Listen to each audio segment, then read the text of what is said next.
riding through remote mountain landscapes, past ancient villages, and along pristine coastlines, these 10 European motorcycle routes deliver all that and more. But what makes them so special? Let's rev into this list and find out.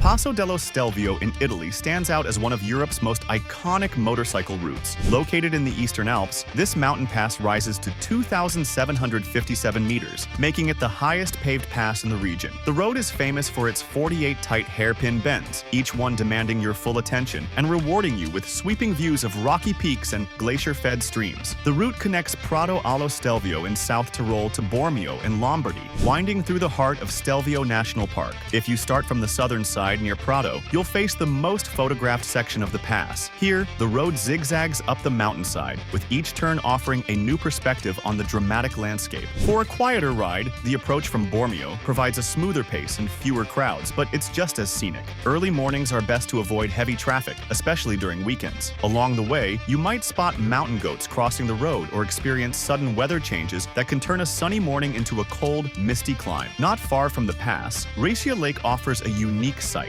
A 14th century church tower rising from the water, the only visible remnant of a submerged village. After navigating these challenging bends and taking in the alpine scenery, you'll find yourself ready for another road that promises just as much excitement and a whole new set of landscapes.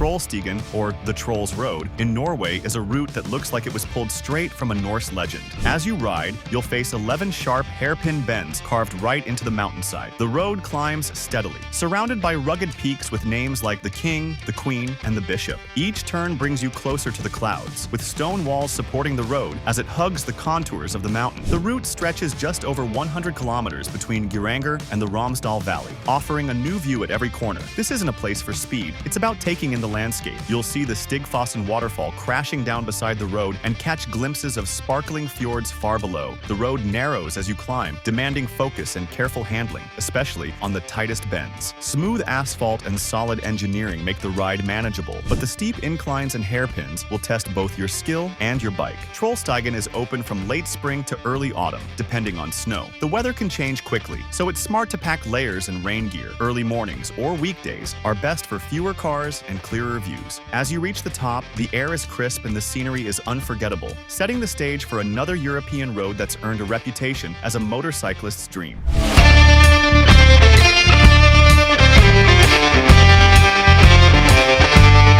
The Transfagarasan Highway in Romania stands out as a must-ride for any motorcyclist. Built during the 1970s as a strategic military route, it cuts through the heart of the Carpathian Mountains and stretches about 90 kilometers. The road's reputation soared after Top Gear called it the best road in the world, drawing riders from all over to test their skills on its endless curves and steep climbs. What makes the Transfagarasan unique is the mix of sharp hairpins, long tunnels, and sweeping switchbacks that keep you focused the entire way. Dense forests give way to open stretches with clear views of rugged peaks and glacial lakes like Balia Lake, sitting at over 2,000 meters. Along the route, you'll pass landmarks such as the Balia Waterfall, Vidraru Dam, and even the ruins of Poianari Citadel. Wildlife is common here too, with signs warning of bears near the roadside. The road is only open from June to October, since heavy snow closes it for much of the year. Peak season can mean slow traffic, so early mornings or weekdays are best for a smoother ride and fewer crowds. For anyone who wants a road that challenges both skill and nerve while offering plenty to see, the Transfagarasan delivers. Now, let's look at a route that takes high-altitude riding to another level.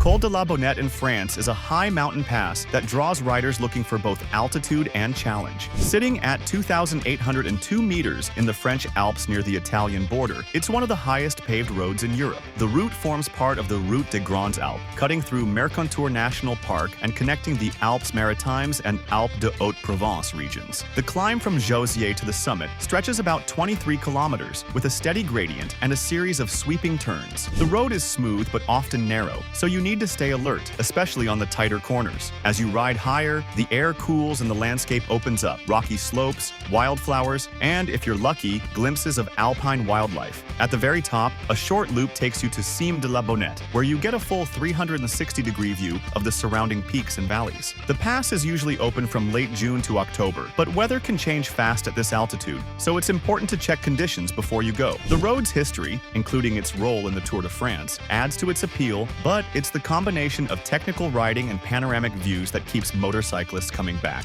The ride down from Col de la Bonnette brings a new set of curves and scenery, setting you up for another classic alpine experience.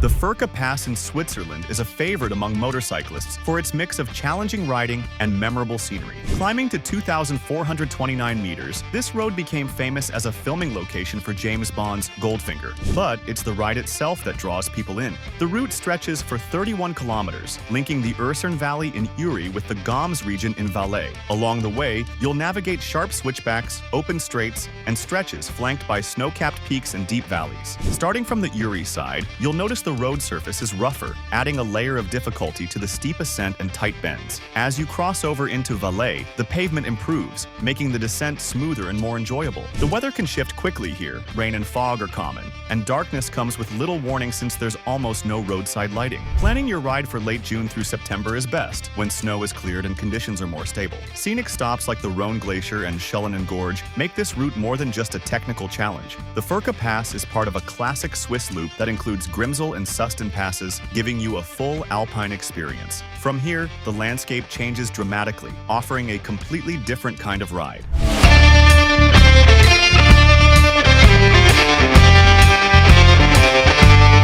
The AL3102, known as Alto Velefique, offers a riding experience unlike any other in Europe. Running for 31 kilometers between Bucharest and Velefique in Spain's Almeria province, this road stands out for its stark, desert-like landscape and rocky terrain. Instead of green forests or alpine meadows, you're surrounded by dry valleys and open horizons, a setting that appeals to riders who value solitude and unfiltered scenery. It's a place where the ride feels raw and the views stretch for miles. What makes Alto Velefique a favorite among motorcyclists is its series of 29 hairpin bends over a steady climb with gradients reaching up to 17%. The corners are well surveyed and not overly tight, striking a balance between challenge and flow. The road surface is generally good, though you'll spot patches of worn asphalt, so keeping an eye out is important. As you make your way up, each turn reveals new angles on the rugged mountains below, making it easy to see why riders return for the sense of accomplishment and the panoramic look back down the route. There aren't any petrol stations or cafes along this stretch, so it's important to fuel up and pack water and snacks before setting out. The lack of amenities means fewer crowds, letting you focus on the road and the scenery. For those who want a quiet, technical ride in a setting that feels untouched, Velefique delivers. Some roads are memorable for their isolation, while others stand out for their history and legendary climbs.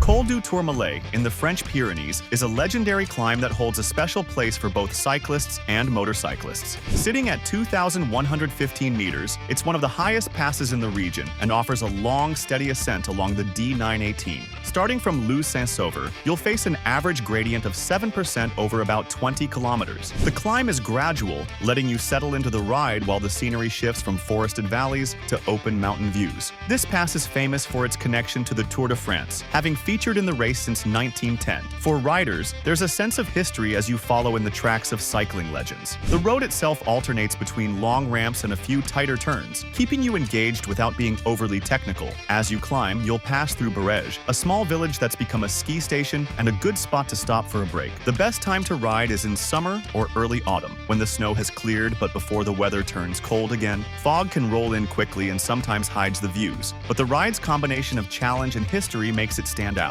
The landscape here is classic Pyrenees, but just beyond, the terrain begins to take on a very different character.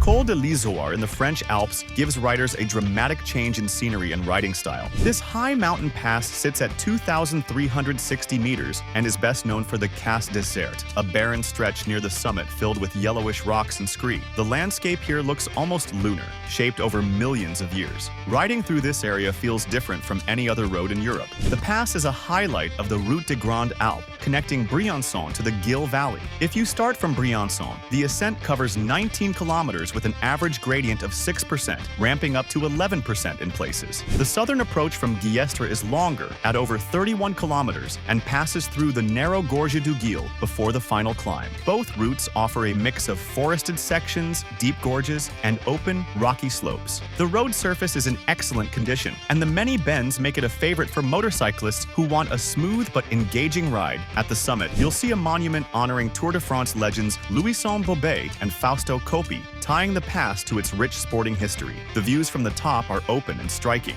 especially with the Pegasus Range in the background. The pass is usually open from late spring to early autumn, since snow closes it for much of the year. After crossing Col de l'Isère, the journey continues with a route that trades high alpine peaks for a different kind of dramatic scenery.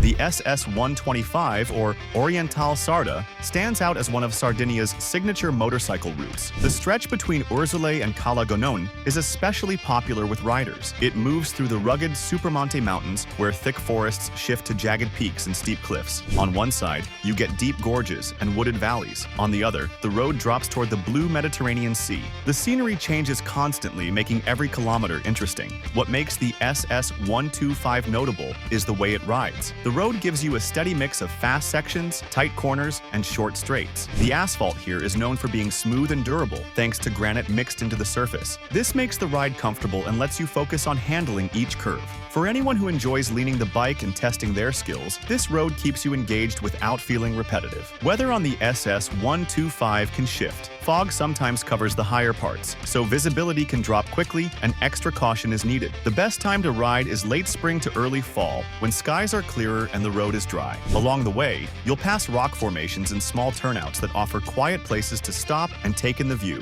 The SS-125 is a route that combines great riding with memorable scenery, leaving a lasting impression on anyone who takes it on. Each of these roads offers something special for riders searching for more than just a way to get from one place to another.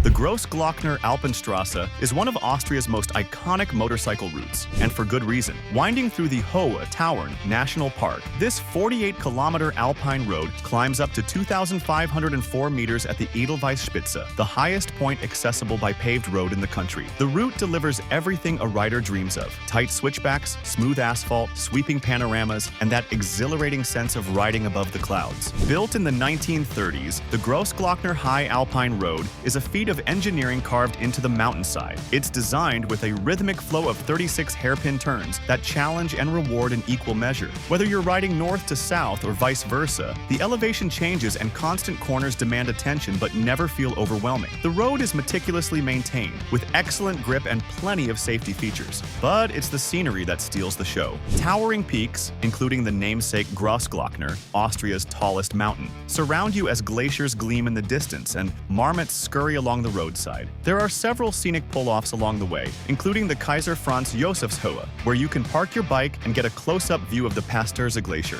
It's a spot that turns a ride into a full alpine experience. The road is typically open from May to early November, depending on snowfall. Weekdays are the best time to ride if you want to avoid tourist traffic. Whether you're chasing curves or just soaking in the alpine magic, the Grossglockner Alpenstrasse is a must-add to any European motorcycle bucket list. These roads aren't mere routes, they're unforgettable adventures. From the heights of the Stelvio Pass to the coastal curves of Sardinia's SS-125, each one shows off Europe's variety, offering both technical riding and striking views. Whether you want a tight mountain climb or a quiet stretch along the sea, there's a route here that fits your style. Which pass would you tackle first? Vote in the comments and let us know if you've ever ridden a route closed half the year, like the Transfagarasan. Share your summer escape stories below. Don't forget to subscribe for upcoming guides on gear and more European routes.